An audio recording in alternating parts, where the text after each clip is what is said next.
Won't you pray with me? Oh God, turn out the lights of our busy lives, that in the darkness your stars may shine. Silence the chatter of our minds, that we may hear the angels sing. Bring us to our knees, that we may see the Holy Child. Make our hearts open mangers, for your Christ to be born in us, who you are always with us. Come to us again.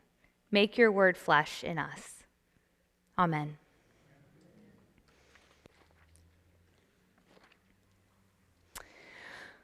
One of my family's favorite Christmas traditions is decorating Christmas cookies.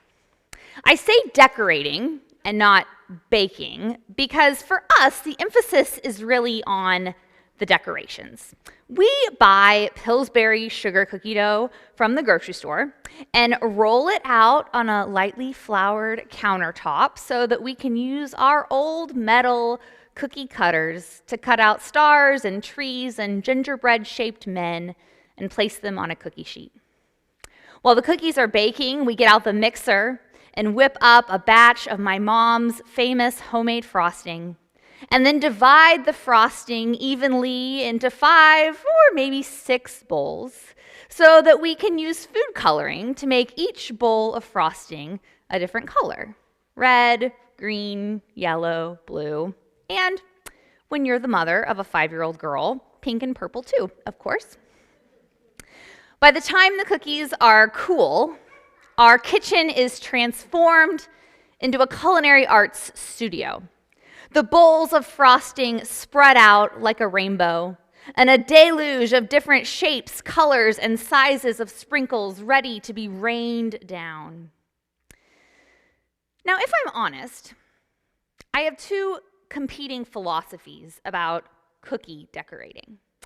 My first philosophy is this: I want the cookies to look pretty, and I want them to taste good, which for me means a thick layer of icing and a sparse sprinkling of sprinkles.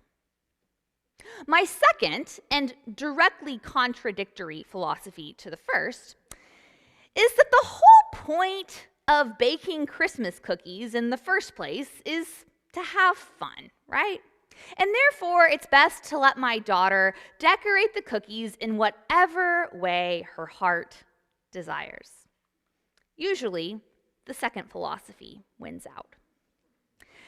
Now, I'm not sure I have the words to describe to you what an eccentric cookie decorator my daughter is, but suffice it to say that her ratio of sprinkles to actual cookie averages out at about 3 to 1. That is, she uses 3 times as many sprinkles as there is cookie, with a few glops of icing in between.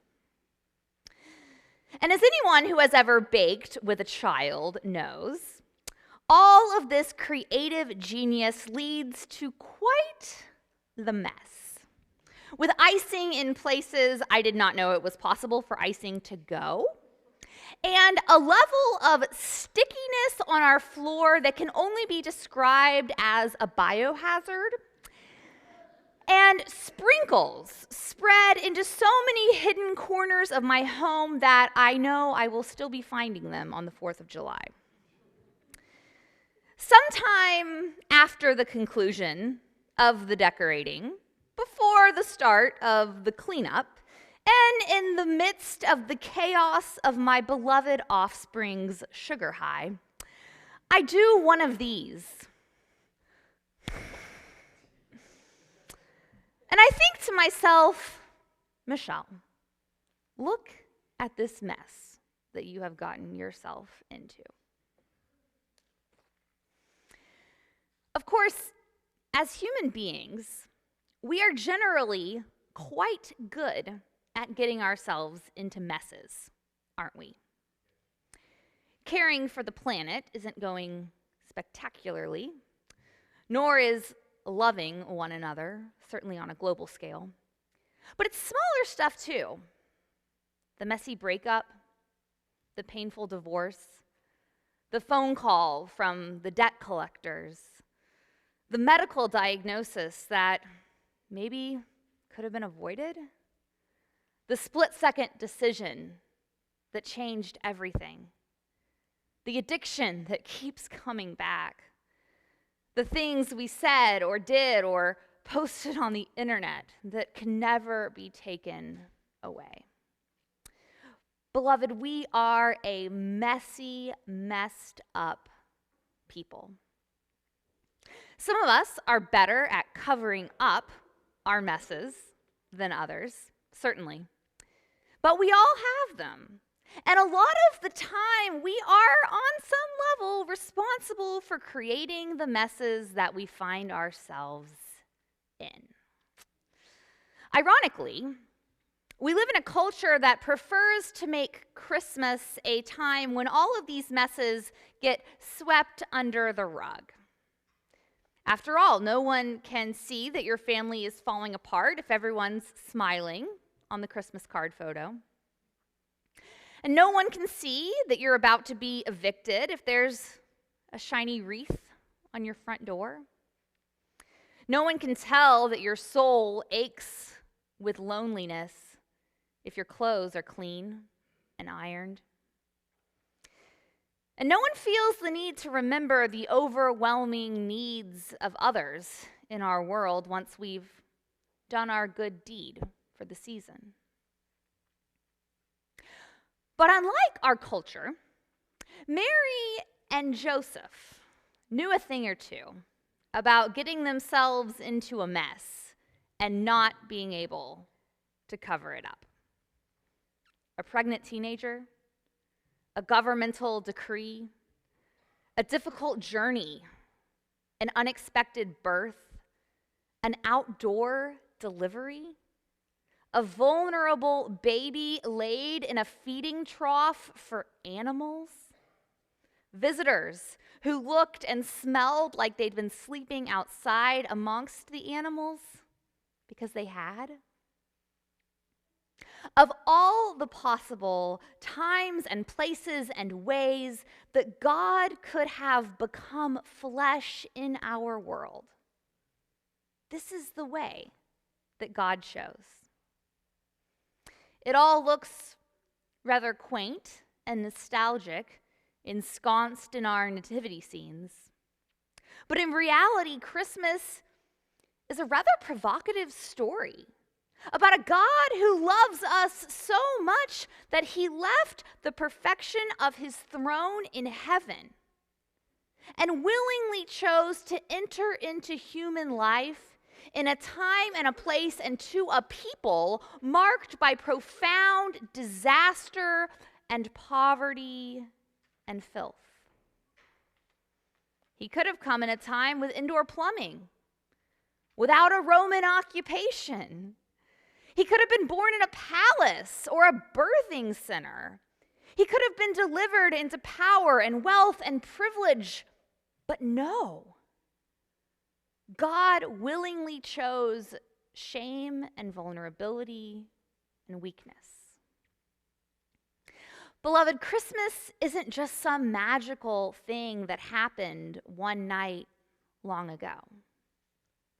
Rather, Christmas is about a God who loves us so much that he will go to unfathomable lengths, limiting himself, taking on human flesh and all the mess that comes with it, just to be with us, in the messes that we create for ourselves, just to be with us. Not only when we're at our best, but also when we're at our worst. In those moments and seasons in life when we have created messes so big and overwhelming that we aren't sure how we will ever clean them all up. And that's why we're here tonight. That is the good news of Christmas. 2,000 years ago and right here today. I remember when my daughter was born and my mom flew across the country just to be with us in those early, sleepless, challenging days. just to be with us.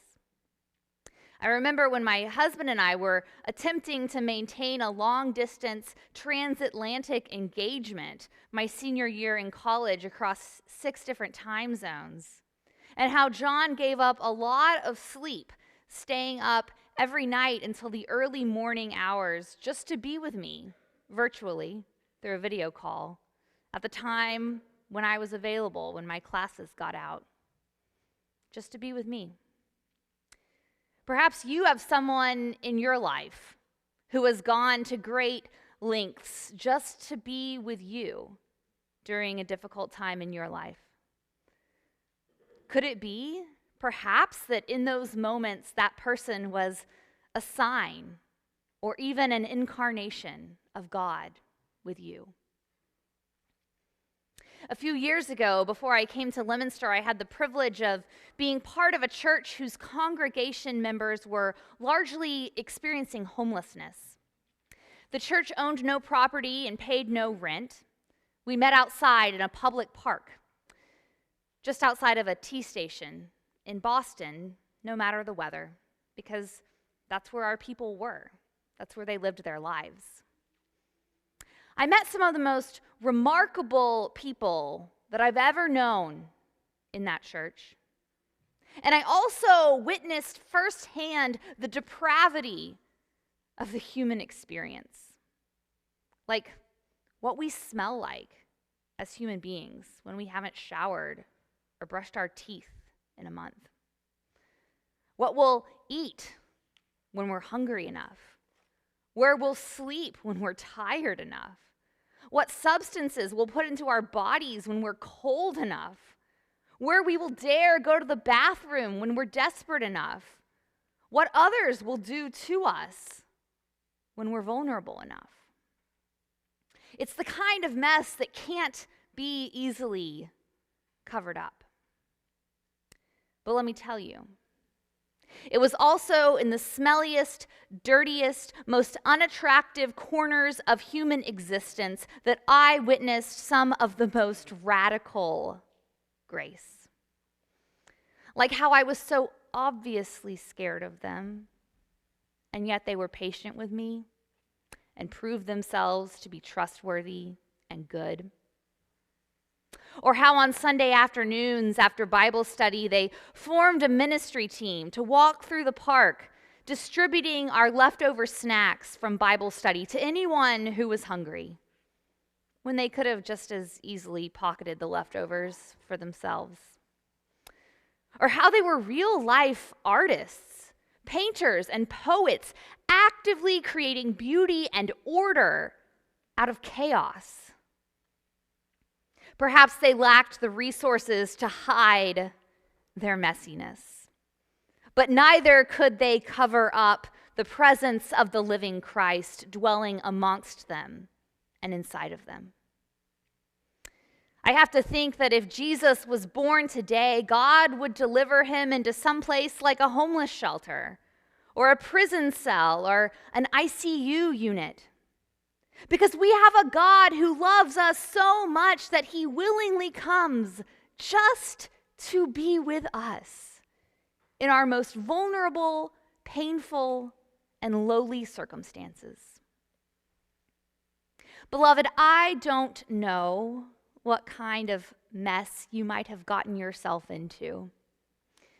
But the good news of Christmas is that you have a God who loves you so much more than you could ever imagine or comprehend. A God who loves you so much that he left his home in heaven and was born into the limitations and the vulnerabilities of human existence just to be with you. Just to be with you. Just like in Bethlehem, God shows up just to be with us in the most unlikely and mundane and impoverished of situations.